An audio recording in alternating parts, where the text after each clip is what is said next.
আমাদের গত রবিবার দিনে মায়ের মন্দির বন্ধ হয়েছিল, তারপরে রবি সোম মায়ের গর্ভগৃহ রং হয়েছে।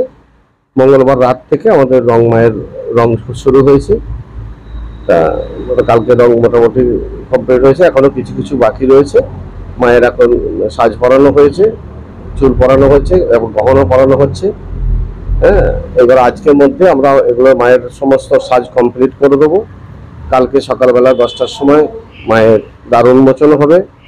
এই দ্বার উন্মোচন করবেন আমাদের বর্ধমানের দক্ষিণের বিধায়ক মাননীয় খোকন দাস মহাশয় এবং বাজার প্রতাপপুর শ্রী রামকৃষ্ণ মঠ মিশনের অধ্যক্ষ স্বামী অজ্ঞানানন্দ মহারাজ এবং আরো কিছু বিশিষ্ট ভক্তবৃন্দ মানুষ আসবেন।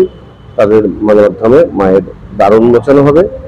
তারপর সারাদিন তারপরে অঙ্গরাগের পূজা পাঠ আদি চলবে। সন্ধ্যাবেলায় সন্ধ্যা আরতি হবে।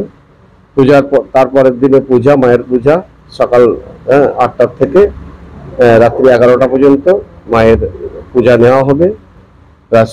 সারাদিন নিত্য সেবা চলবে। 2:57 অমাবস্যা পড়বে। হ্যাঁ, তারপর সন্ধ্যাবেলায় সন্ধ্যা আরতির পর আমরা 8টার সময় মায়ের ঘটোত্তোলন যাত্রা করব। এখান থেকে সোজা জেটি রোড ধরে কার্জন গেট থেকে একদম বড় বাজার থেকে আমরা সব মা সর্বমঙ্গলা মায়ের মন্দিরের সামনের দিয়ে হয়ে তেলমারুইপাড়া ষষ্ঠীতলা হয়ে আমরা আবার এসে এই কালীবাজারে ঘটোত্তোলন করব। যে রাত্রি 12টায় ঘটোত্তোলন করে এসে পূজা আরম্ভ হবে।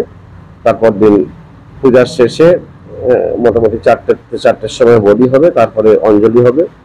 তারপর 6টার সময় মায়ের যজ্ঞ শুরু হবে এবং তারপরে আবার মঙ্গলবার পূর্ণ অমাবস্যা থাকছে। অমাবস্যার পূজা এবং দুপুরবেলায় মায়ের ভোগ হবে। এছাড়াও আমাদের তারপরের দিন একটা সাংস্কৃতিক অনুষ্ঠান আমাদের ছেলেরা করছে। আমাদের ছেলেরা মানে আমাদের কমিক ট্রাস্টে আমরা দুটো ভাগে ভাগ করেছি। যারা বয়স্করা রয়েছেন এর মধ্যে তারা অফিসিয়ালি দিকগুলো এবং মন্দিরের ভেতরের দিকগুলো সামলাবেন এবং বাইরের সমস্ত কাজকর্ম ইত্যাদি সমস্ত কিছু এই আমাদের যারা ইয়াং জেনারেশন আছে তারা করবে। একটাই কমিটি। মোটামুটি 4টার সময় বলি হবে, তারপরে অঞ্জলি হবে। তারপর 6টার সময় মায়ের যজ্ঞ শুরু হবে এবং তারপরে আবার মঙ্গলবার পূর্ণ অমাবস্যা থাকছে। অমাবস্যার পূজা এবং দুপুরবেলায় মায়ের ভোগ হবে। এছাড়াও আমাদের তারপরের দিন একটা সাংস্কৃতিক অনুষ্ঠান আমাদের ছেলেরা করছে। আমাদের ছেলেরা মানে আমাদের কমিক ট্রাস্টে আমরা দুটো ভাগে ভাগ করেছি। যারা বয়স্করা রয়েছেন এর মধ্যে তারা অফিসিয়ালি দিকগুলো এবং মন্দিরের ভেতরের দিকগুলো সামলাবেন এবং বাইরের সমস্ত কাজকর্ম ইত্যাদি সমস্ত কিছু এই আমাদের যারা ইয়াং জেনারেশন আছে তারা করবে। একটাই কমিটি, তারা করবেন। এরকম আমরা দুটো ভাগে ভাগ করে দিয়েছি যে বাইরের কাজগুলো ইয়াং ছেলেরা করুক আর ভেতরের কাজগুলো, মন্দিরের ভেতরের কাজগুলো বয়স্ক লোকেরা করবে।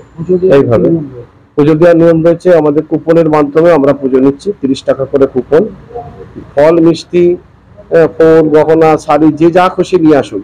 আমরা শুধু ভক্তদের কাছে আমাদের অনুরোধ যে তারা যেন মিষ্টির প্যাকেটটা না নিয়ে আসেন, কারণ নানা জায়গার মিষ্টি এক জায়গায় করে রাখলে তারপরের দিন প্রসাদ দেওয়ার সময় অধিকাংশ জিনিসটা খারাপ হয়ে যায়, তাতে পোকামাকড় পড়ে যায়, অনেক রকম অসুবিধা। সেই জন্য আমরা বাইরে থেকে মিষ্টি আনতে মানা করেছি। বছরের ওই দিনটা শুধুমাত্র কালী পুজোর মহাপূজার জন্য যারা প্যাকেট নিয়ে আসবেন তাদেরকে দিনের বেলায় বা সন্ধ্যাবেলায় পুজো করে নিয়ে চলে যেতে হবে। রাত্রি মহাপূজার জন্য যারা পুজো দিতে চাইবেন তাদের কাছে আমাদের অনুরোধ থাকবে যে মিষ্টির প্যাকেটটা শুধু নিয়ে আসবেন না, তার পরিবর্তে আপনি যে টাকার পুজো দিতে চাইছেন সেই টাকার আপনি কুপন কেটে নেবেন।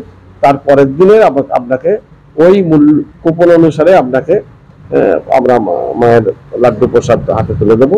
আমাদের লাড্ডু একই জায়গা থেকে করানো হচ্ছে। হ্যাঁ, কাজে কোনো অসুবিধা হবে না। মঙ্গল পুজোর দিন সকাল 8টার থেকে রাত্রি 11টা পর্যন্ত নিরবচ্ছিন্ন ভাবে কোনো ছেদ থাকবে না, পুজো নেওয়া হবে। মানুষের যাতে কোনো রকম অসুবিধা না হয় সেই জন্য আমরা এই টাইমটা ঠিক করেছি।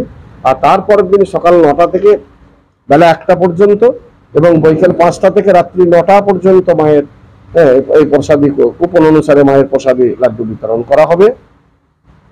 মঙ্গলবার দিন দুপুরে ভোগ আছে মায়ের, সকলকে অনুরোধ করব যে মায়ের একটু প্রসাদ নিয়ে যাবেন।